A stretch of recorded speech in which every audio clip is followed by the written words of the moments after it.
Oke, mari kita selami topik ini. Selamat datang di sesi bedah data kita kali ini. Hari ini kita bakal memeriksa secara mendalam nih, gimana sih kesehatan kompetensi matematika siswa di SMA N1 Warung Kondang. Kita pakai data asesmen langsung ya, untuk melihat di mana letak kekuatan super mereka dan di area mana mereka masih sering tersandung. Ingat, ini bukan sekedar deretan angka ngebosenin. Ini adalah peta jalan kita menuju perbaikan nyata di ruang kelas. Nah, biar gak bingung, ini peta jalan kita hari ini. Pertama, kita bahas profil SMN1 Warung Kondang. Kedua, analisis bilangan dan aljabar. Ketiga, kita masuk ke sorotan geometri dan pengukuran. Keempat, tinjauan data dan peluang. Dan terakhir, tentu aja, kesimpulan beserta langkah selanjutnya.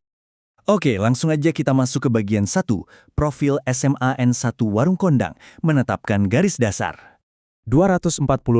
Coba deh, jangan lihat ini cuma sebagai sampel acak. Angka ini mewakili 245 remaja sungguhan di Cianjur yang duduk dan ngerjain asesmen ini. Setiap poin persentase yang bakal kita obrolin nanti, itu benar-benar mencerminkan keterampilan aktual yang udah berhasil mereka kuasai, atau justru kebingungan yang lagi mereka hadapi di sekolah saat ini.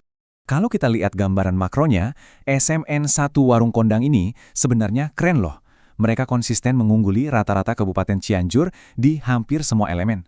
Tapi, mereka masih membayangi persis di bawah rata-rata Provinsi Jawa Barat dan juga nasional. Jadi kesimpulannya jelas banget, mereka ini jagoan di tingkat lokal, tapi pastinya masih punya ruang yang cukup luas untuk bersaing di arena nasional. Lanjut ke bagian 2, analisis bilangan dan aljabar, menemukan titik ekstrim. Nah, ini dia salah satu puncak pencapaian yang benar-benar bikin kagum. Anak-anak SMAN 1 benar-benar melibas habis rata-rata nasional di sini saat dihadapkan pada masalah operasi dasar kompleks seperti penjumlahan, perkalian, pembagian, penguasaan mereka tembus sampai 47,06%. Padahal rata-rata nasional aja cuma di angka 31,64%. Ini tuh kemenangan besar banget buat logika dasar mereka. Tapi tunggu dulu, apa yang bikin data ini makin menarik adalah kontras tajam di elemen aljabar. Waktu nyelesain soal barisan aritmetika, skor mereka meroket fantastis di 47,35%. Tapi begitu muncul kata geometri, yakni barisan geometri, tiba-tiba aja skornya anjlok parah ke 15,78%. Jomblang banget kan? Indikator kompetensi ini ngasih tahu kita secara brilian di mana persisnya mereka tersandung. Siswa tuh sebenarnya diminta untuk ngalasein masalah kontekstual sehari-hari loh. Artinya mereka jago banget pas mengaitkan ritme aritmetika ke kehidupan nyata, tapi entah kenapa, secara fundamental gagal waktu harus ngerapin pola eksponensial di barisan geometri pada konteks kehidupan yang sama. Penurunan curam barusan otomatis bikin kita mikir dong, kalau mereka aja kewalahan sama barisan geometri, terus gimana ceritanya dengan kemampuan geometri mereka secara keseluruhan? Yuk kita cek gimana mereka bernalar secara spasial. Masuk ke bagian 3, sorotan geometri dan pengukuran, kesenjangan spasial.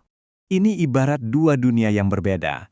Di satu sisi, pemahaman mereka soal perbandingan trigonometri kayak sinus, kosinus, tangen, itu impresif banget, sampai 45,08%. Kelihatan banget mereka nyaman main-main dengan sudut dua dimensi.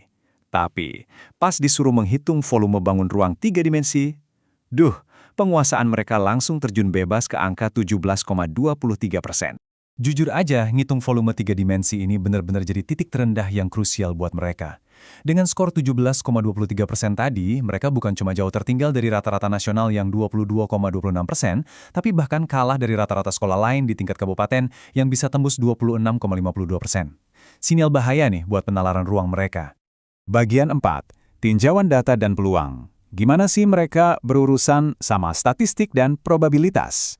Disinilah kita menemukan skor paling bontot dari semua data yang ada. Peluang kejadian majemuk. Konsep abstrak ngitung kemungkinan beberapa kejadian berbarengan, kayak melempar dua dadu sekaligus. Bikin SMN1 cuma mencetak 14,19%.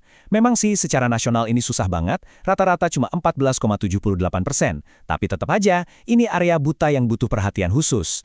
Tapi tenang, buat nebus skor peluang yang rendah tadi, kita dapat kabar baik yang cukup solid nih.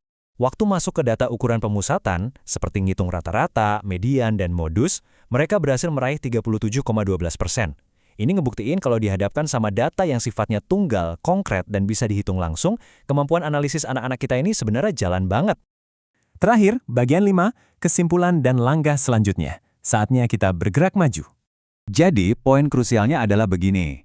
Kalau kita tarik benang merahnya, 245 siswa kita ini jago banget memproses matematika yang linear dan terapan, mulai dari operasi dasar, aritmetika, sampai sudut 2D di trigonometri. Namun, PR besarnya atau kesenjangan belajar mereka ada di area yang butuh penalaran abstrak dan spasial, tepatnya di geometri 3D, peluang majemuk, dan pemahaman eksponensial dalam barisan geometri. Berdasarkan data-data terendah tadi, ini dia rencana aksi prioritas yang bisa langsung dieksekusi sama guru-guru hebat di SMAN 1 Warung Kondang. Fokus ketiga hal ini aja dulu. Pertama, bikin konsep barisan geometri jadi lebih visual. Kedua, banyakin pakai alat peraga fisik buat ngajarin bangun ruang 3 dimensi. Dan ketiga, tolong sederhanakan konsep peluang majemuk pakai contoh kejadian sehari-hari. Pada akhirnya, semua analisis ini ninggalin kita dengan satu pertanyaan tajam.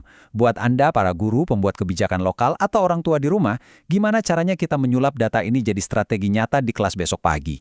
Karena jujur aja, ini bukan soal meratapi angka yang merah, tapi gimana kita hadir ngasih dukungan tepat sasaran di saat anak-anak kita paling butuh. Terima kasih ya udah nemenin kita ngebeda data hari ini. Sampai jumpa.